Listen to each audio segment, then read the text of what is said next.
안녕하세요. 반갑습니다. 자, 오늘은 영화 읽어주는 인문학 그 중에서 이제 한 감독에 대한 이야기를 해볼까 해요. 요즘에 넷플릭스 보니까 지브리 만화가 굉장히 많이 올라오고 있던데, 그래서 미야자키 하야오 감독에 대한 이야기를 조금 간단하게 한번 해볼까 합니다. 이왕 시작한 거니까 미야자키 하야오 감독의 전 작품을 다 다룰 거고, 그 작품들을 다루기 전에 이 감독님이 가지고 있는 작품 세계의 어떤 기본적인 특징, 그런 것들을 간략하게 한번 잡아볼까 합니다. 미야자키 하야오 감독님 같은 경우에는 거의 대부분의 작품이 우리나라에 정식으로 다 개봉을 했죠. 옛날에는, 그러니까 요즘 애들은 잘 모르겠지만 옛날에는 그 우리나라에는 일본 문화가 금지되어 있었죠. 옛날에는 우리나라의 어떤 문화적인 역량이나 수준이 많이 떨어진다라고 생각을 해가지고 일본 문화를 함부로 개방하면은 완전히 잠식당할 수 있다라고 생각했었던 시절이 있었죠. 그리고 실제로 그 당시에는 그랬었고요. 왜냐면 우리가 나라에서 하는 웬만한 것들은 다 일본에서 베낀 것들이라서 뭐 특별하게 우리는 뭐가 없다고 생각했었던 시절이니까. 네, 지금은 이제 입장이 바뀌었죠. 이렇게 될 줄 누가 알았겠어요. 자, 아무튼 그 당시에 일본에서 거의 뭐 최고의 거장이라고 알려지던 사람이죠. 전 세계가 인정한 사람. 그 사람이 바로 미야자키 하야오 감독이죠.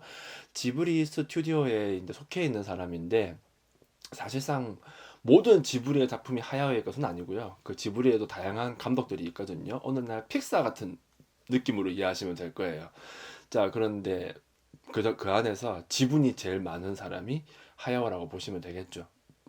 가장 좀 상징적인 인물이라고 보시면 될 거예요. 자, 그러면 이 사람은 영화를 만들 때 어떤 마음을 가지고 만드느냐? 굉장히 좀 독특한 사람인데, 아주 일관된 어떤 주제의식이 뚜렷하게 보이는 감독님 중에 한 명이에요. 특히 하야오 같은 경우에는 모든 영화들이 딱 세 가지로 나누어질 수 있다라고 봐도 무방할 정도로 어떤 특정 주제에 대한 어떤 집착이 굉장히 좀 강하죠. 첫 번째는 자연보호. 대놓고 그냥 자연 보호하자. 요게 제일 중요한 주제이고요. 두 번째는 반전이에요. 전쟁하지 말자. 이 사람은 전쟁에 대한 혐오감이 굉장히 좀 강한 것 같아요. 그래가지고 반전 메시지가 굉장히 많이 들어가 있고, 세 번째는 한 개인의 어떤 성장, 그런 부분들이 많이 들어가 있죠. 그걸 중심으로 해가지고 이제 몇 가지 좀 장치들이 많이 들어가 있다라고 보시면 되는데, 그 모든 것들을 이제 통괄해 가지고 바라볼 수 있는 하나의 의미가 있으니, 그건 무엇이냐면 인간 중심적 사고 방식이에요. 사람이 너무 사람 위주로 생각하고 자기 위주로, 우리 위주로, 뭐 민족 위주로, 뭐 이런 부분에 대해서 아주 좀 안 좋게 바라보는 그런 경향을 많이 보여줍니다. 인간 전체를 얘기할 수도 있겠죠. 인간 전체를 놓고 이야기를 하게 된다면 자연과 대립을 하게 되고요. 인간 내부에서도 이쪽 인간 이렇게 되면 이제 전쟁이라고 하는 형태로 나오게 되는 거예요. 하나의 묶음으로서 이제 집단을 이루게 된 인간은 굉장히 자기중심적인 모습을 많이 보여준다. 그게 핵심이에요. 그리고 인간의 자기중심화 되게 되면은 집단 이외의 것은 굉장히 좀 배타적으로 바라보는 그러한 태도를 많이 보여주게 되죠. 이러한 형태의 사고방식이 제일 잘 녹아있는 작품이 하울의 움직이는 성이에요.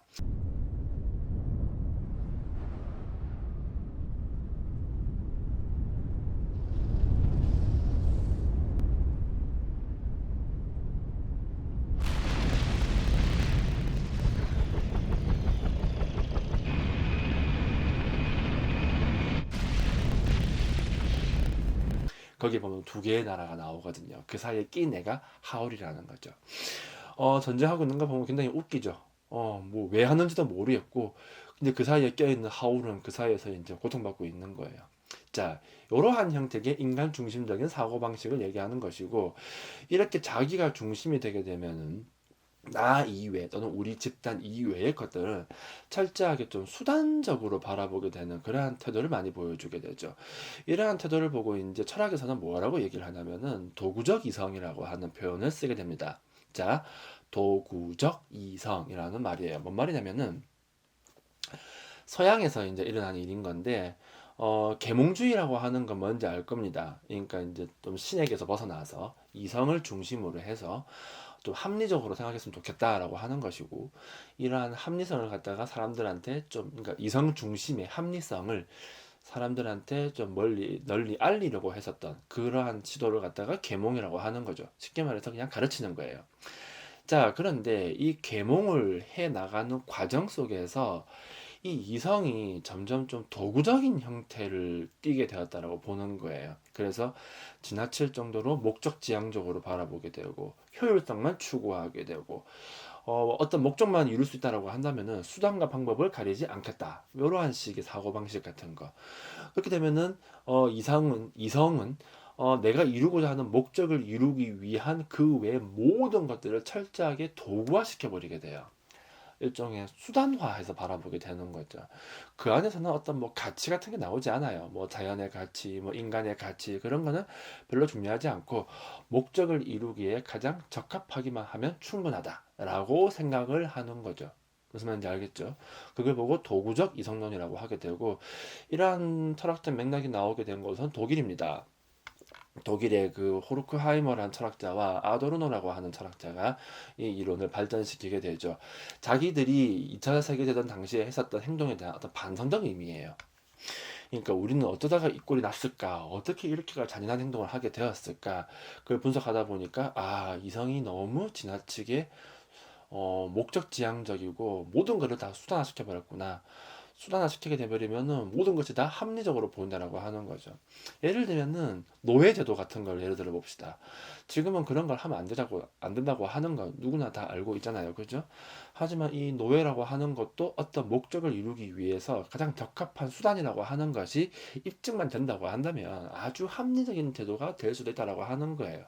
그러니까 가치에 대한 걸 얘기하는 것이 아니라 오로지 수단으로서의 적합성, 그것만 이성적으로 판단해 봤을 때 합리적이다라고 한다면은 오케이, 그 무조건 오라라고 하는 거죠. 신을 몰아내고 이성을 세우기 위해서, 모든 사람들을 좀 이성적으로 만들기 위해서 하다 보니까 그 이성이 마치 신처럼 행동하게 되는 바로 그러한 상황을 얘기하는 거예요.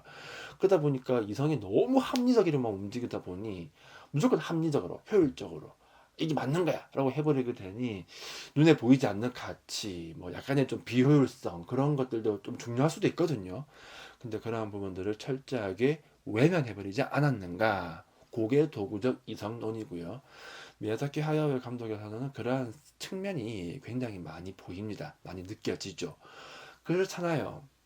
내가 간단한 질문 하나 해볼까? 예를 들어서 여러분들 집에 천년 묵은 나무가 하나 있다고 해봅시다. 아주 아주 오래된 나무예요. 누가 나한테 와가지고 제안을 하는 거야. 이 나무를 베어서 만약에 가구를 만든다고 하면은 당신이 벌 수 있는 돈은 뭐 한 5억이라고 해봅시다. 한 5억 정도의 돈을 벌 수 있다고 하는 거예요. 자, 여러분의 선택은 나무를 베을 거예요? 아니면 냅둘 거예요? 자, 이때 이성은 그냥 간단하게 생각하는 거예요. 나무, 그냥 나 있는 나무? 그게 무슨 의미가 있는데? 그 나무 의미 없다. 그냥 내가 뭐 하는 게 좋아? 잘라가지고 돈 5만 원 버는 게 아니지. 5억 버는 게 훨씬 더 합리적이야. 그렇게 생각했대요. 그러면은 판단이 내려진 거예요. 어떻게 합니까? 뒤도 안 돌아보고 베는 거예요. 알겠죠? 근데 어떤 분들은 그 나무를 왜 베어? 라고 하는 사람도 있을 거예요. 그죠? 그분들은 나무의 어떤 또 다른 가치를 생각하는 건데, 그 나무의 또 다른 가치라고 하는 거는 수치화되지 않아요. 그렇잖아. 하지만 가구로 만들었을 때는요, 5억이라고 정확하게 수치화가 딱 된단 말이에요. 수치화되는 것과 수치화되지 않는 것이 있다. 어느 쪽을 따르는 게 훨씬 더 합리적인가? 무슨 말인지 알겠죠? 그런 식으로 이성적 판단을 내리는 걸 보고 도구적 이성론이라고 하는 거예요. 이렇게 그냥 아주 좀 무미건조하게 그냥 합리적으로 그냥 결론을 내린단 말이에요. 알겠죠? 그런데 그 과정에서 문제점이 너무 많이 나오더라. 바로 그런 걸 얘기하는 거예요. 그런 걸. 그런 어떤 현상 같은 걸 얘기하는 거죠. 그러면 이 문제를 해결하려면 어떻게 하면 될까? 간단해요. 또 수치화시키면 돼요. 나무를 냅뒀을 때의 이득이 훨씬 더 크다라고 하는 걸 수치화시켜서 제안을 하는 거죠. 나무의 어떤 뭐 관광적 요소, 뭐 환경적 요소, 뭐 이런 것들을 다 계산해 보니까 10억어치의 가치가 있더라 라고 했다고 해봅시다. 그러면 수치화 돼 버렸어요. 10억 대 5억, 어느 쪽을 선택하는 게 더 합리적입니까? 10억이라고 하는 거죠. 알겠죠? 바로 이런 걸 얘기하는 거예요. 그렇게 보면 어느 쪽이 더 합리적인 선택이다? 이쪽이다. 이것 또한 도구적 이성론의 하나의 어떤 관점이 되는 거죠. 그러니까 그 안에 있는 뭐 다른 요소를 보지 않아요. 철저하게 합리성만 따지는 거죠. 효율성만 따진다는 거예요. 자, 아무튼 그래서 이제 이러한 도구적 이성론으로 이제 자연을 바라보게 된다고 한다면 초창기에는 뭐 자연의 가치를 수치화시키면 몇 억이다 몇 억이다 그러면 안 했거든요. 그냥 당장 들어오는 돈이 더 중요했으니까 열심히 박사를 내면서 이제 자연 개발하고 그렇게 해가지고 이제 돈을 많이 벌었었죠. 우리나라도 그랬었고. 자, 그러다가 어느 순간부터 자연의 가치가 눈에 보이기 시작하면서 이걸로 수치화시켜서 이걸 살짝 뒤집는 거예요. 알겠죠? 자, 이것도 하나의 어떤 자연 보호를 바라보는 어떤 태도가 될 수도 있는 건데 좀 더 얘기해 보자면 자연을 지키겠다. 이 환경론자들에게서는 크게 보면은 두 가지 태도가 나옵니다. 그게 뭐냐면 첫 번째는 자 도구적 이성론이 너무 모든 것을 수치화시켜 가지고 합리성만 따지다 보니까 거기에 대항하기 위해서 나오는 게 뭐냐면 자연을 냅뒀을 때 훨씬 더 이득이 크다라고 하는 걸 계산하는 거예요. 그렇게 해서 수치화시켜서 냅두는 게 더 많은 돈을 벌 수 있다라고 하는 것만 합리적으로 입증할 수 있다라고 한다면 도구적 이성은요 아주 간단해요. 그냥 무조건 효율성만 따지거든요. 수치화시켜가지고 그럼 이쪽으로 부등호가 기울 수도 있다라고 생각을 하는 거지. 무슨 말인지 알겠죠? 이쪽 방향으로 이제 환경 보호를 하는 계통이 있고 또 다른 계통은 이제 이쪽은 조금 극단적인 계통인데 왜 자연을 수치화하느냐라고 하는 식의 태도를 보여주는 사람도 있습니다. 이쪽 계통은 이제 좀 여러분이 아마 직접 만나게 되면 좀 말이 안 통한다라고 느낄 수도 있어요. 무조건 막 보호해야 한다고 하는 거니까. 그러니까 그 사람들에게 이성적 판단 이런 건 통하지 않아요. 그러니까 그런 판단을 하지 말라는 거죠. 그냥 냅두는 게 옳다. 자연은 그 자체로 소중하니까 수치화하지 않겠다라고 하는 거예요. 의도적으로. 그런 식의 자연보호적인 모습을 보여주는 집단도 있습니다. 그러니까 이렇게 크게 두 가지로 나누어진다라고 하는 것도 뭐 이번 시간을 통해서 이해하시면 좋을 거예요. 그래서 이 두 번째 계통의 환경론자들 같은 경우에는 뭐 생명, 뭐 가치 이런 식의 어떤 좀 추상적인 이야기를 굉장히 많이 해요. 그 옛날부터 뭐 무슨 뭐 도롱뇽의 생명이니 뭐 거북이의 생명이니 뭐 이런 거 있잖아요. 그게 무슨 의미를 가지지? 그럼 그 앞에 가서 아유 괜찮습니다라고 백날 얘기하고 수치적으로 이렇게 되고요. 이렇게 되면 합리적으로 아무 문제가 안 생깁니다고 아무리 설득해도 그 사람들한테 먹히지가 않는다는 거죠. 알겠죠? 그런 계통의 사람들 있다라고 하는 것만 이해하시면 돼요. 뭐 그들을 뭐 비난할 필요도 없고 그냥 생각이 다른 거니까. 알겠죠? 자, 아무튼 이것이 이제 도구적 이성론이라고 하는 것이고, 요 생각이 하야오의 영화 세계에는 전반적으로 많이 깔려 있습니다. 이게 이 사람 영화의 첫 번째 특징이에요. 두 번째 특징은 무엇이냐? 자, 제가 먼저 말씀드렸죠. 이 사람이 영화를 찍을 때는 자연보호, 전쟁, 성장, 요 세 가지가 제일 중요해요. 특히 이 사람은 자연보호가 정말 중요하거든요. 그래서 자연보호 영화에서는 이 자연을 갖다가 좀 잘 묘사를 해야 될 거 아니에요. 이 사람이 표현하고 있는 자연은 철저하게 이중적인 모습을 많이 보여줘요. 근데 또 독특하죠. 일단은 먼저 이 사람은 자연을 표현할 때는 나무와 물이라고 하는 소재를 굉장히 많이 활용을 합니다. 특히 그 나무가 특히 중요한데 어떤 생명의 상징 약간 그런 느낌으로 많이 만들게 되죠. 나무가 등장하는 작품은 라퓨타, 나우시카, 토토로, 월령공주 이 정도로 들 수가 있죠. 이 네 작품의 공통점은 자연과 더불어 살아야 한다예요. 자, 그리고 자연 그 자체를 만약에 논하지 않는다면은 나무가 나오지 않아요. 뭔가 좀 특별한 나무 같은 걸 말하는 거죠. 자, 이 나무는 그럼 어떠한 의미를 가지는 걸까? 자, 요거는 이제 엘리아드의 성과 속이라고 하는 개념을 통해서 바라보게 되면은 되게 간단합니다. 성과 속이 뭐냐면 간단해요. 성스러운 공간이 있고 속으로서의 공간이 있다라고 하는 거죠. 예를 들면 우리 옛날에 그 아기를 낳으면은 우리 조상님들 같은 경우에는 금줄을 이렇게 쳤죠. 자, 원래가 평범한 집이었어요. 그러면은 속으로서의 공간이 되는 건데 거기에다가 만약에 금줄을 치게 되면은 그 안에 있는 공간은 성스러운 공간으로 공간의 성격이 전환되게 돼요. 무슨 말인지 알겠죠? 금줄을 중심으로 해서 집안은 성이 되는 거고 집 바깥은 속이 되는 거죠. 이렇게 해가지고 집 밖에 있는 온갖 좀 안 좋은 것들을 갖다가 집 안으로 들어오지 못하게끔 하겠다라고 하는 생각이 들어가 있는 거예요. 이렇게 해서 성과 속을 나눈다고 하는 거죠. 그러다가 A가 어느 정도 크고 나면은 이제 금줄을 치우죠. 그러면 그 공간은 다시 속으로 돌아가게 된다는 거예요. 그 말의 의미가 뭐냐면은 성과 속이라고 하는 거는 굉장히 좀 상대적인 의미를 가진다고 하는 거예요. 속이 성이 될 수도 있고 성이 다시 속으로 돌아갈 수도 있다라고 하는 건데, 일단은 만약에 성스러운 공간으로 바뀌게 된다라고 한다면은 그 공간은 좀 다른 의미를 가지게 된다라고 하는 것이고, 또 더불어서 만약에 금줄의 의미 같은 것들은 믿지 않는다라고 한다면은 믿지 않는 자에게는 그 금줄 안쪽에 있는 공간은 성으로서 작동하지가 않겠죠. 뭐 그런 의미를 가지기도 해요. 자, 아무튼 그러면 하야오의 영화에서는 어떤 의미를 가지느냐? 간단합니다. 나무가 있는 공간, 그런 것은 대부분 좀 치유의 공간으로서의 성격을 가지게 되고, 그 공간은 성으로서의 성격을 가지게 되고요. 그 이외에 인간 문명이 있는 곳은 자연을 이곳을 파괴하고자 하는 속으로서의 공간이 되는 거죠. 무슨 말인지 알겠죠? 한 번 더 금줄 한번 예를 들어 볼게요. 자, 그러니까 하야오의 영화에서 가상에 그냥 금줄이 하나 있다고 한번 생각을 해보자는 거죠. 금줄 안쪽은 나무가 있는 거예요. 자연이 있고 치유를 할 수 있는 아주 성스러운 공간으로서 설정이 되어 있다고 하는 거예요. 그리고 이 바깥쪽엔요, 일반적인 사람들이 살아가고 있는 거죠. 근데 보통의 사람들은, 영화 속에 있는 보통의 사람들은 이 성스러운 공간이 가지고 있는 의미를 이해하지 못합니다.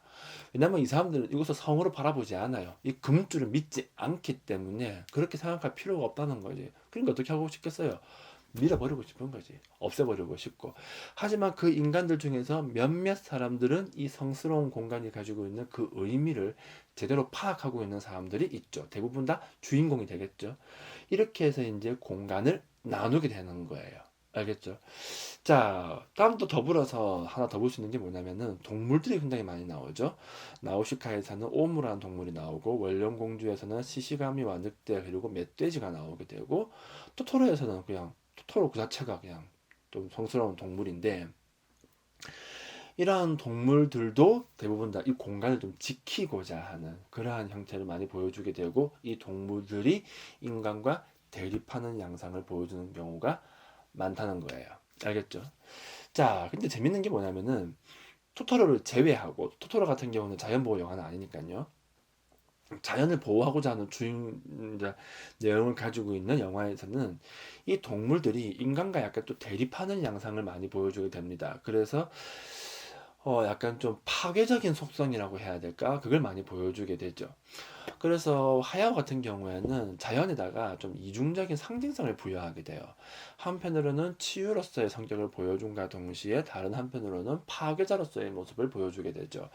그게 제일 잘 드러나는 게 뭐냐면 원령공주에 나오는 시시감이라는 신이에요.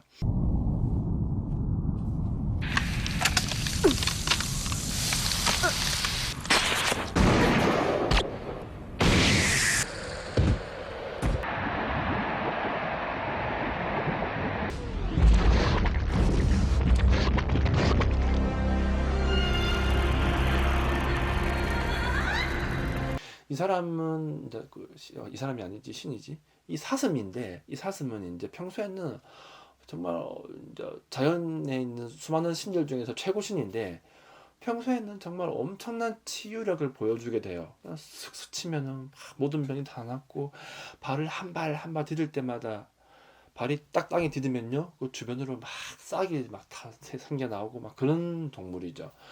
그런데 이제 이 동물을 사람들이 죽이려고 하는 거예요. 모가지를 따려고 하는 거죠. 목이 잘렸을 때 시시가미는 어떠한 모습을 보여주느냐? 엄청난 파괴자로의 모습을 보여주게 됩니다. 닿게 되면은, 그러니까 시시가미의 몸에 닿게 되면은 그 즉시 즉사해버리게 되는, 거의 뭐 죽음을 부르는 그러한 모습을 보여주기도 하죠. 자연에다가 이중적 상징성을 부여한 거예요. 왜겠어요? 간단하잖아요. 자연은 한편으로는 우리를 치유해주고 우리를 살게 해주고 도와주는 대상이지만, 또 다른 한편으로는 정말 엄청나게 두려운 파괴력을 가지고 있기도 하다라고 하는 그러한 측면을 많이 보여주는 것이고, 인간이 자연을 파괴하고자 하면 할수록 자연은 우리에게 치유로서의 성격보다는 파괴로서의 성격을 더 많이 보여줄 것이다 라고 하는 걸 보여주고 있는 거죠. 이거는 뭐 지금도 그런 얘기가 되게 많잖아요. 그죠? 코로나가 터지는 그 순간부터 그런 기사가 많이 나왔잖아요.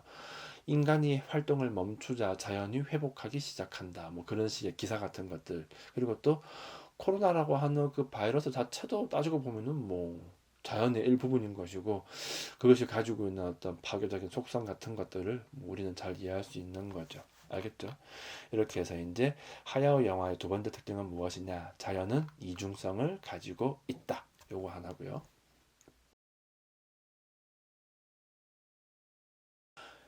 그 다음 세 번째는 무엇이냐? 인간의 문명과 자연을 대립시키게 돼요. 이건 뭐 아까 말했던 거하고 다르진 않죠. 나우시카 같은 경우에는 인간 문명이 자연을 갖다가 완벽하게 파괴해보려고 하게 되죠. 왜 그러냐면은 나우시카의 기본적인 설정은 이거예요. 옛날에 엄청난 전쟁을 벌이게 되었고 그 결과 자연이 완벽하게 망가지게 되어버렸고 인간이 숨 쉴 수 있는 공간조차도 없게 되어버렸는데 그 이유가 무엇이냐면은 곰팡이 숲이 이제 퍼지기 시작한 거예요.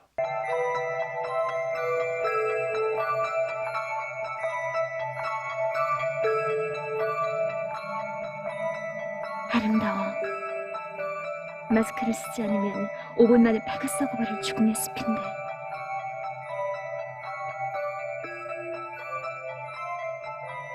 그러니까 그 곰팡이 숲에서는 인간은 숨을 쉴 수가 없죠. 그러니까 사람들은 어떻게 하려고 하겠어요? 그 곰팡이 숲을 파괴하려고 하게 되죠. 근데 그 곰팡이 숲의 정체가 무엇이었냐면 썩어버린 돼지와 이 대기를 정화해주는 역할이었어요. 알고 보니까 나우시크만 그 비밀을 알고 있죠. 하지만 그 비밀을 모르는 사람들은 그 숲을 없애려고 하는 거예요. 당장은 그 숲이 나를 위협하는 것처럼 보이겠지만은 결국 그거를 만약에 없앤다고 한다면 인간은 전부 다 죽을 수밖에 없다라고 하는 역사를 담고 있는 게 나우시카의 이야기라고 하는 거죠. 하지만 사람들은 그 숲을 파괴하려고 합니다. 자, 그러한 모습들 같은 거. 원령공주에서는 그 타타라 마을이라고 해가지고 그 총이나 뭐 철광석 같은 걸 이용해가지고 철광석 같은 걸 이용해가지고 총도 만들고 해가지고 이제 살아가는 사람들의 모습을 보여주게 되는데 일단은 기본적인 맥락은 자연을 지배하고 파괴하려고 하게 되죠. 근데 나우시카랑은 약간 달라요. 나우시카와 원령공주는 두 개를 나란히 놓고 이해를 해야 할 정도로 굉장히 좀 다른 면모를 보여주는 작품이라서 이 부분에 대해서는 좀 따로 한번 이야기를 해볼까 합니다. 하지만 어쨌든 간에 원령공주 내에서도 타타라 마을 사람들 이외에 뭐 권력자들, 뭐 사무라이나 이런 사람들 같은 경우에는 전형적인 파괴자로서의 모습을 보여주게 되죠. 자, 아무튼 이렇게 해가지고 이제 모든 그 안에 있는 인간들은 철저하게 자연을 좀 도구화시키고 수단적으로 바라보게 되는 그런 게 좀 강하고 심지어 타인들도 좀 그런 식으로 바라보는 경향성이 좀 강하다라고 하는 거죠. 그게 좀 가장 잘 드러나는 작품이 원령공주인 것 같아요. 중요한 작품이에요. 그 작품은 원령공주라는 영화는요. 다음에 한번 다루도록 하고 이 작품은 나우시카를 먼저 이해하고 보는 게 훨씬 더 좋죠. 자, 반면에 자연은 이제 어쨌든 간에 좀 치유로서의 성격을 계속해서 가지게 된다고 하는 거예요. 그래서 문명과 자연을 갖다가 대립시키는 양상을 보여주게 되고 그 안에서 인간과 인간들도 대립하는 듯한 모습을 많이 보여주게 됩니다. 그래서 크게 보면은 문명과 자연의 대립이 먼저 드러나게 되고 조금 세분화시키게 되면은 문명과 문명의 대립, 전쟁 같은 거 말이죠. 그런 것들을 많이 보여주게 하죠.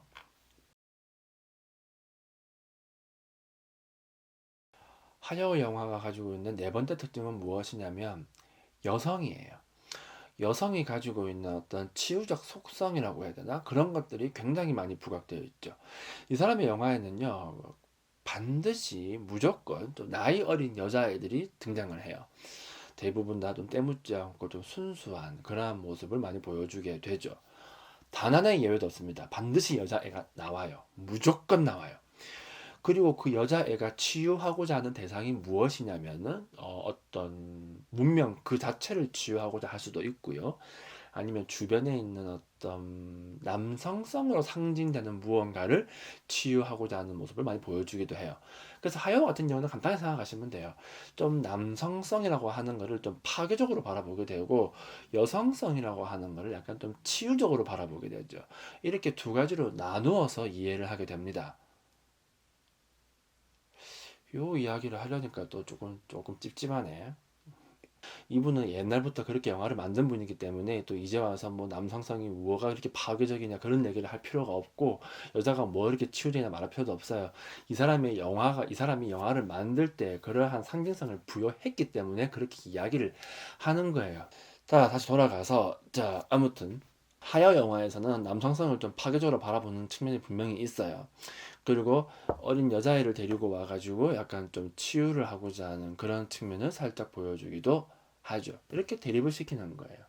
어떻게 본다면 인간 문명과 자연의 어떤 대립을 갖다가 약간 축소했다라고 봐도 무방할 정도이죠.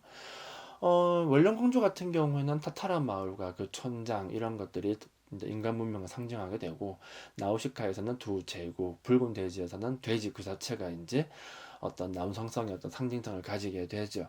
그리고 굉장히 좀 자연이나 좀 다른 문명이나 그런 부분에 대해서 좀 파괴적인 모습을 많이 보여주게 되고, 이 사람들은 대부분 극중 다른 주인공 여성에 의해서 치유가 되게 되죠. 나우시카 같은 경우에는 나우시카라고 하는 여자아이가 이 자연과 교감을 굉장히 잘하죠. 그렇게 해서 이제 부해라고 하는 그 곰팡이 숲이 가지고 있는 기능적인 특징을 잘 이해하게 되고, 그래서 인간 문명과 이 자연 부해라고 하는 숲이 잘 공존할 수 있도록 그런 것들을 잘 이끌어 나가게 되고요. 하울의 움직이는 성 같은 경우에는 소피가 그 역할을 하게 되죠. 자, 두 개의 제국이 전쟁을 하고 있고 그 사이에 하울이 있는 거예요. 알겠죠? 이 안에서 얘는 점점 망가지게 있게 되고, 그 안에서 이제 하울과 더불어서 황야의 마녀까지 이제 함께 돌보면서 좀 치유를 하게 되는 그러한 특징을 보여주게 되죠. 라퓨타 같은 경우에는 시타, 걔가 이제 그런 특징을 가지게 되죠. 그 여자애 같은 경우에는 과거 엄청난 제국의 왕족이었는데 엄청난 기술 문명을 가지고 있기도 했었고요. 그런데 그러한 삶을 포기하고 지상에서 살아갈 수 있는 평범한 인간의 삶을 추구하면서 궁극적으로는 라퓨타 제국이 가지고 있었던 기술적인 어떤 부분들을 다 파괴해버리는 그러한 결정을 하게 되죠. 붉은 돼지에서는 피오란 애가 나오게 되는데, 얘 같은 경우는 우리 돼지가 가지고 있었던 인간에 대한 회의와 분노 이런 것들을 좀 녹여내는 역할을 하게 되죠. 이렇게 좀 여자 주인공들이 좀 문명과 어떤 뭐 아니면 개인이 받은 어떤 상처나 이런 것들을 좀 치유의 어떤 매개체로서 역할을 하는 경우가 많아요. 그러한 역할을 철저하게 수행시키고 있죠. 근데 딱 하나의 예외가 있으니 그게 뭐냐면 원령공주예요. 원령공주 같은 경우는 여자가 두 명이 나오거든요. 원령공주 그 자체도 여자이긴 하지만은 타타라 마을에 나오는 촌장님도 여자애란 말이에요. 그러니까 약간 다르기 때문에 이 작품 같은 경우에는 어린 여성의 역할을 아시타카라고 하는 젊은 남자가 맡게 됩니다. 요거 하나가 딱 예외예요. 왜냐면은 원령공주가 가지고 있는 메시지가 좀 독특해서 그래요. 자연과 인간이 정말 화해할 수 있는가라고 하는 메시지에서 이 사람은 굉장히 약간 좀 회의적인 모습을 살짝 보여주거든요. 그래서 그런 부분 때문에 그런 것 같은데, 요거는 따로 좀 이야기를 해보도록 합시다. 자, 일단 중요한 건 무엇이냐면은 생물학적 성별이 그렇게 중요한 건 아니라는 거예요. 꼭 뭐 무조건 여자 얘기만 하면 다 치유성을 가지고 있다? 그렇진 않아요. 뭐 하울의 움직이는 성을 보게 되면은 설리반 선생이나 뭐 황야의 마녀, 또 라퓨타에 나오는 도라 이런 사람들은 여자 얘기는 하지만은 사실상 뭐 성별은 거의 뭐 남성이죠. 그러니까 사회적 성별은 거의 뭐 남성과 유사한 모습을 보여주게 되죠. 여기 중요한 거는 좀 파괴적인 문화가 있고 또 치유하고자 하는 문화가 있고, 이걸 하여는 좀 남성성과 여성성이라고 하는 측면으로 조금 살짝 이렇게 좀 상정화 시킨 거예요. 그리고 또 문명과 또 자연 이런 식으로 좀 상정화 시켰다. 이렇게 이해를 하시면 될 겁니다. 알겠죠? 마지막으로 이제 우리가 살펴볼 부분은 무엇이냐면은 하야오 영화의 다섯 번째 특징, 비행이에요. 비행. 하야오 작품은 정말 독특할 정도로 전부 다 날아다닙니다. 하늘 나는 걸 정말 좋아해요. 날지 않는 경우는 거의 본 적이 없다시피 하죠. 왜 항상 날아다니는 걸까? 간단합니다. 지상은 대립과 전쟁, 파괴 이런 것으로 좀 황폐화된 공간이라고 한다면, 날아다닌다라고 하는 거는 그곳에서의 벗어남을 의미하는 거죠. 좀 자유 같은 거 상징할 수도 있고, 잠시라도 벗어날 수 있고, 또 자유하면서 또 날아다니면서 좀 치유할 수도 있는 그러한 시간, 그러한 것들이 되는 거죠. 그래서 하야오 영화의 엔딩 장면들을 보면요, 대부분 다 좀 하늘을 유유히 날아다니는 그러한 모습들을 많이 보여주게 돼요. 알겠죠?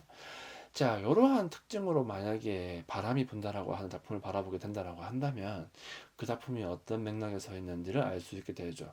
딱 간단하게만 얘기해 줄게요. 그 사람이 만든 비행기는 전부 다 추락합니다. 날 수가 없어요. 그 사람이 만든 비행기는 반드시 떨어져서 돌아오게 되죠. 절대로 그냥 돌아오지 못해요. 그 사람이 만든 영화 비행기는 자유로서의 상징도 아니고 치유로서의 상징도 가지고 있지 않아요. 철저하게 파괴적이고 추락할 수밖에 없는, 자기 파괴적이면서 타인을 파괴할 수밖에 없는 그러한 측면이 많이 보이게 되죠. 하지만 주인공이 원했던 건 무엇이냐? 비행으로서의 어떤 뭐 자유로움, 그런 거 원했거든요. 하지만 본인이 만든 건 그런 비행기라고 하는 거예요. 그러니 그 사람의 삶은 고통받을 수밖에 없다라고 하는 걸 보여주는 거죠. 돌아올 수 없는 비행기, 추락할 수밖에 없는 비행기, 그러한 측면이 많이 들어져 있는 게 바람이 분다예요.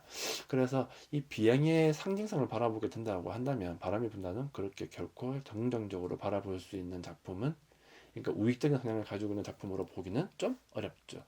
대부분 다 하야오 영화에서 비행은요, 아주 긍정적인 의미가 거든요. 좋고 자유롭고 치유서로서의 성격을 가지고 있고, 정말 어떤 뭐 개인의 어떤 무언가를 이루어낼 수 있을 것 같은 그런 느낌을 많이 주게 되는데, 바람이 분다에서는 그런 측면이 좀 없죠. 아예. 자, 아무튼 이렇게 해서 이제 이 사람의 영화에서는 비행의 상징성도 굉장히 중요하게 작동을 하게 됩니다. 하지만 모든 영화에서 다 비행하는 건 아니에요. 원령공주 같은 경우는 또 거기선 비행기가 안 나왔거든요. 뽀녀 같은 경우는 어떻게 볼 수 있을까? 음, 바다에서 유영하는 것 자체가 좀 비행처럼 느껴지지 않나? 그 뽀로로 봐도 그런 장면 나오는데, 뽀로로가 하늘을 날고 싶어가지고 막 난리를 치는데 포비가 이런 얘기를 해줘요. 너는 바닷속에서 헤엄을 치면 그게 하늘 나는 것처럼 보이지 않을까? 그래서 뽀로로가 막 헤엄을 치면서 나는 하늘을 날고 있어 라고 하는 장면이 나오는데, 약간 그런 느낌으로 이해를 해도 큰 무리는 없지 않을까 싶네요. 자, 아무튼 이렇게 해서 이제 이번 시간에는 하야오 감독의 작품들이 가지고 있는 전반적인 특징을 대략적으로 아주 짧게 살펴봤어요. 이제부터는 이제 무엇을 할 것이냐, 영화주는 읽어주는 인문학에서는 이제 하야오 영화들 개별 작품들을 하나하나 살펴보는 시간을 가져보도록 합시다. 영화를 보고 싶으신 분은 넷플릭스 가서 보시면 되겠죠. 아니면 뭐 다른 경로를 통해서 보시는 것도 괜찮은 방법이 될 것 같네요. 자, 그러면 오늘은 여기까지 하고 다음 시간에 만나도록 합시다. 자, 오늘은 여기까지.